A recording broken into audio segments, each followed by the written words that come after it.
السلام عليكم ورحمة الله وبركاته. واحنا برضو مكملين في شرح كتاب المعاصر الترم الثاني سنة 5. احنا في page 42 unit 7 theme 3 lesson 4 الجزء الثاني اللي هو الخاص بالماث CLIL، مش عارف اختصار لايه بصراحة. طيب هنا read and learn، اقرأ وتعلم. rounding decimals يعني تقريب الكسور العشرية. ده كأنه ايه مراجعة لحاجات الترم الأول في الماث. How do we round decimal numbers؟ كيف نقرب الأعداد العشرية؟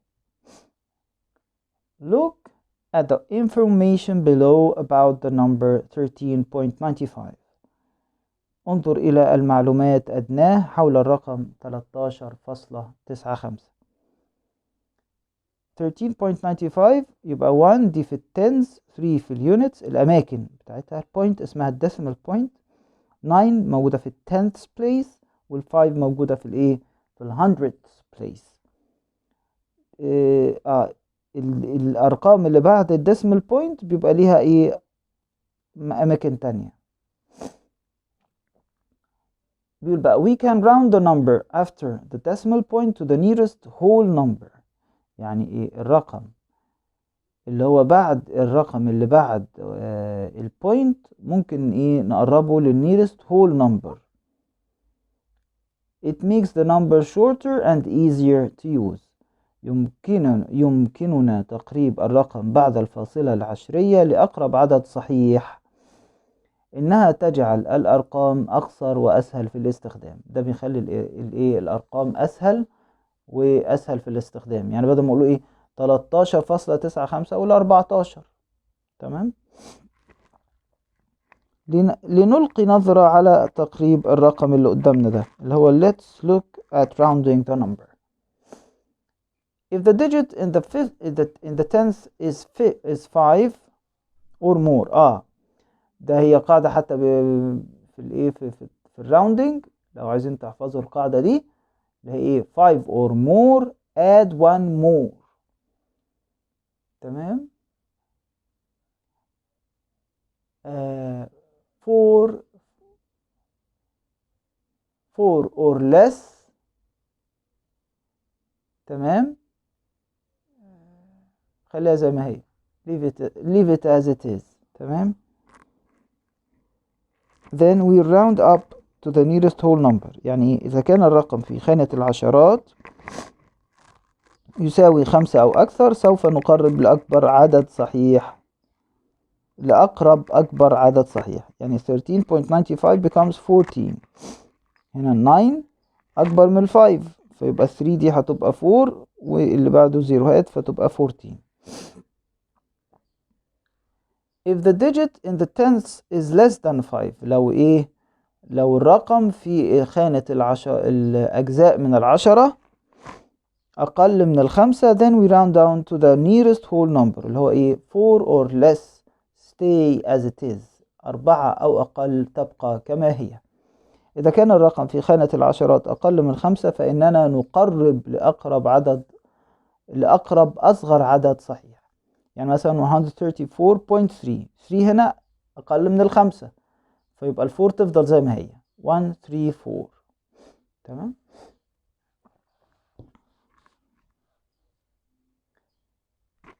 circle the digits after the decimal point. يعني ضع دائرة حول الأرقام بعد الفاصلة العشرية.